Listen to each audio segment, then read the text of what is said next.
Okay, welcome back to the show, kiddos. Before we get into the top 5 at the box office, I just want to remind you that you can watch this show online if you just absolutely can't get enough.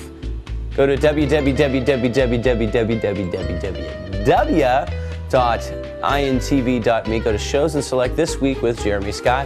And booyah, instant gratification. All right, kids, let's take a look at the top 5 at the box office.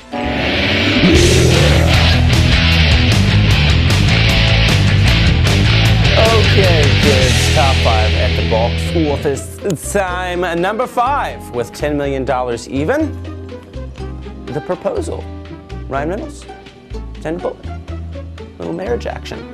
Number 4 with $14.1 million. And I heard from a friend that this is kind of actually a snooze movie, but don't take her word for it or my word for it. Public Enemies. J. Depp. See Bail. Number 3 with $24.2 million, and this one's still cleaning house. Transformers: Revenge of the Fallen.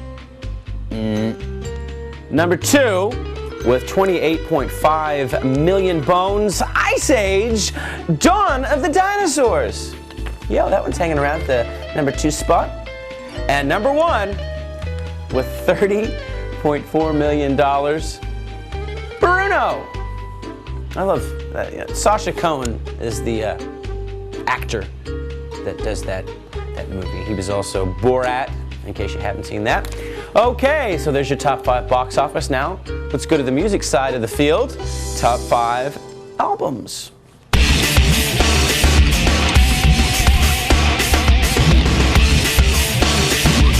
Okay, and number 5. And this one's dropped a little bit. I thought it was going to stay around the number 1, but being in the top 5 is still good. Black Eyed Peas, The End. The End!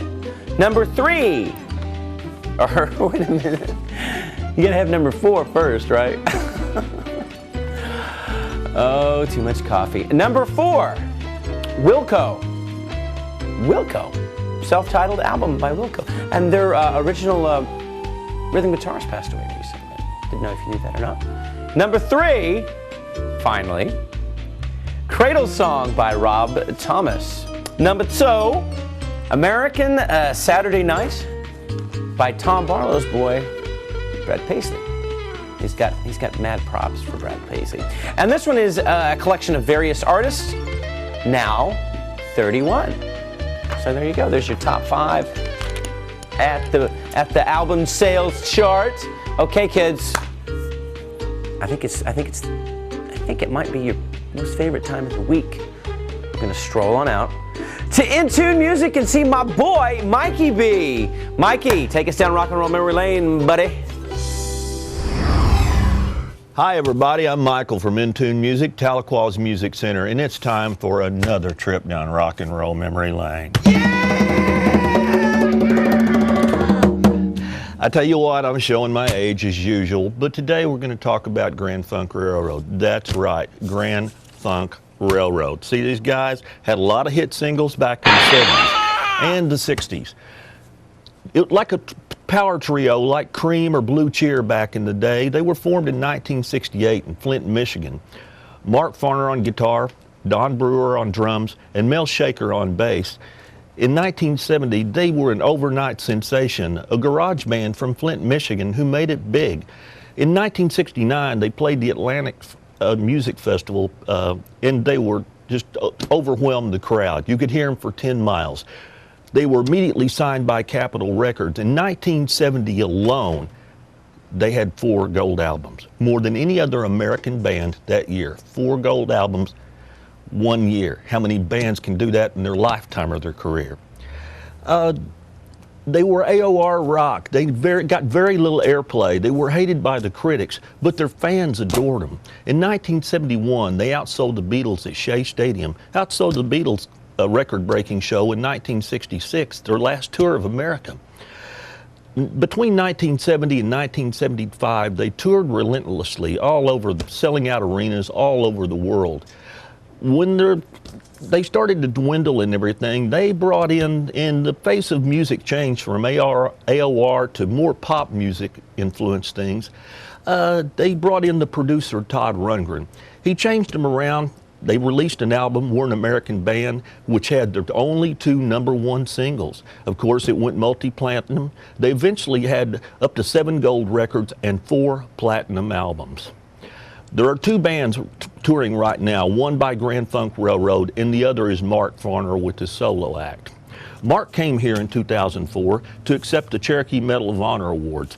I was lucky enough to be a part of that. Here's a picture and a flyer that's signed Mark Farner, business card. Pay no attention to the contact information on this business card right here. Also, Mark gave me this book there, From Grand Funk to Grace, about his life. Autographed, enough said. And here's some pictures of Mark. Here's one getting the Cherokee Medal of Honor Awards. And here's one in my store, In Tune Music, right up here. That's Mark and his lovely wife, Lisa. And that's what we're talking about. You know, Grand Funk Railroad, they're still played heavily on the radio on rock, classic rock stations. But anyway, you can still hear Grand Funk today on the radio. And I'm Michael from In Tune Music, Tahlequah's Music Center, and you're watching This Week with Jeremy Scott. INTV, folks. Yo! Will that work? Okay, kids, when we come back, Anthrax from Rocklahoma.